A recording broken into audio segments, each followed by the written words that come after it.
Lord Shri Buddha, motivational story in Hindi. New Buddha story. अपने विरोधी से कैसा रवैया रखें। एक दिन बुद्ध एक घर के बाहर भीख मांगने पहुंचे। जैसे ही उसने दरवाजा खटखटाया, किसी महिला ने आकर खोला और बुद्ध को देखकर बोलने लगी, यह क्या? यह भिखारी सुबह कहां से आया? इतना बोलकर तुरंत दरवाजा बंद कर दिया।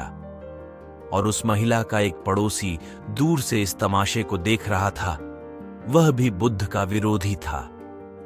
स्वाभाविक रूप से उसे यह देखकर कुछ ज्यादा ही मजा आता था, इसलिए उसने भी बोला, बहुत बढ़िया।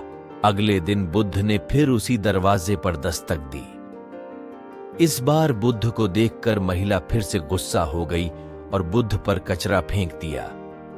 और उस महिला का वही पड़ोसी आज भी तमाशा देख रहा था। स्वाभाविक रूप से बुद्ध का ऐसा अपमान देखकर वह बहुत प्रसन्न हुआ। इतना ही नहीं, बुद्ध की हालत देखकर वह जोर जोर से हंसने लगा। तीसरे दिन बुद्ध फिर उसी द्वार के सामने खड़े हो गए, लेकिन आज वह आदमी बुद्ध को फिर से देखकर आश्चर्यचकित रह गया।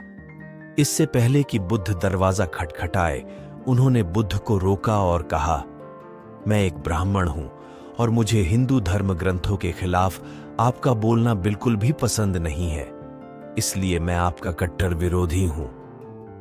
तो आपका अपमान देखकर मुझे खुशी होती है, लेकिन आज इस दरवाजे पर तीसरी बार खड़ा होना मुझे फिर से हैरान कर देने वाला है।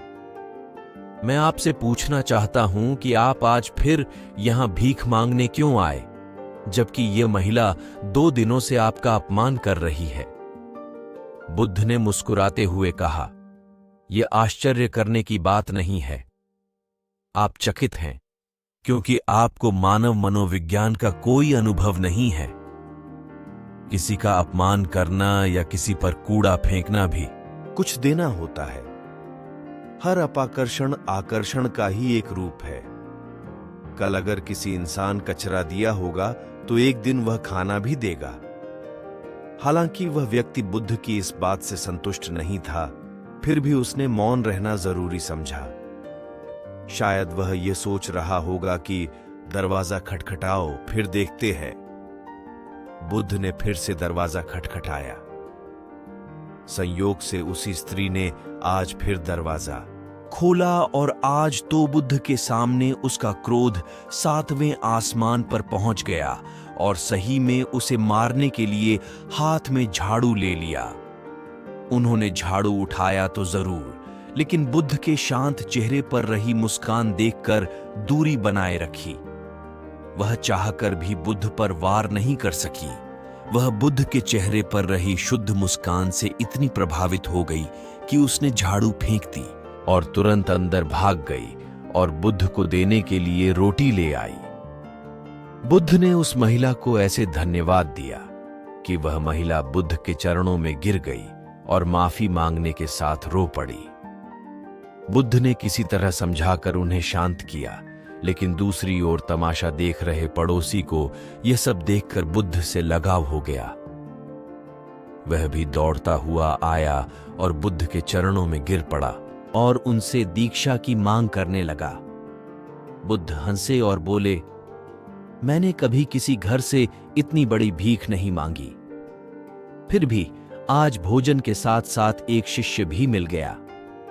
इस कहानी से यह मालूम पड़ता है कि सकारात्मकता और झुकाव ही इंसान के सभी रोगों की दवा है, जिस वजह से सांसारिक और सन्यासी के प्रति नफरत और प्रेम में जरा सा भी अंतर नहीं है, क्योंकि मन के स्तर पर प्रेम और सांसारिक सन्यासी के बीच नफरत की लेन देन होने में थोड़ी सी भी देर नहीं लगती।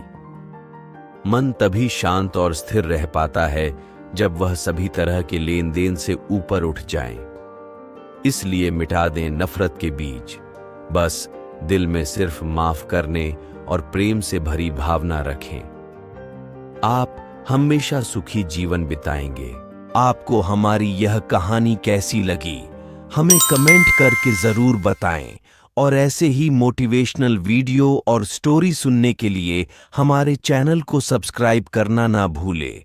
मिलते हैं ऐसी और रहस्यमय कहानी के साथ, तब तक के लिए धन्यवाद।